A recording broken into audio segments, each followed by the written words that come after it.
அதே மாரி ஜாதகம் பார்க்கும்பொழுது சில பேர் வந்து நெனச்சிட்ருக்காங்க, இப்போ இன்னைக்குள்ள அப்டேட் தெரிஞ்சுக்க முடியும் அப்டின்ட்டு. நம்ம லைஃப்ல இன்னைக்கு என்ன நடக்கும்? நாளைக்கு என்ன நடக்கும்? நாளை கழிச்சு என்ன நடக்கும்?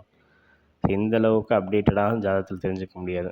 பேசிக்கா ஜாதகம் எத வச்சு வேலை செய்யுதுன்னா, மேல இருக்க கிரக நிலைகள் நம்ம பிறந்த நேரத்த வச்சு, அத வச்சு ஒரு கால்குலேஷன் பண்ணி ஒரு ஒரு கிரகத்துக்கு ஏத்த மாரி ஒரு டைம் பீரியட் வச்சு அதுக்குள்ள சில பலன்கள் நமக்கு நடக்கும். அந்த மாரி தான் ஜாதகத்த அசஸ் பண்ணி வச்சிருக்காங்க.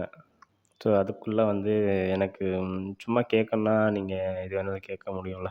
இப்போ இன்னைக்கு என்ன நடக்கும்? நைட் என்ன நடக்கும்? ஹோரோஸ்கோப்ல எல்லாம் தெரியும்னு சொல்றாங்கல்ல.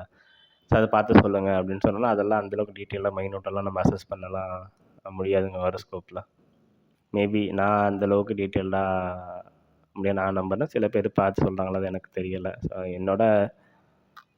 நான் பார்த்த வரையுமே ரொம்ப மைன்யூட்டா டீட்டெயில்டா போயிட்டு இன்னைக்கு, நாளைக்கு 2 டேஸ் அப்புறம் இந்த அளவுக்கு இது இருக்கும் அப்படின்னு ஒரு டைம் பீரியட். இப்போது இந்த மாசத்துலேருந்து இந்த மாசத்துக்குள்ள இது நடக்க வாய்ப்புகள் இருக்கு. அத பார்க்கலாம். எந்த பீரியட்ல கல்யாணம் நடக்க வாய்ப்பு இருக்கு?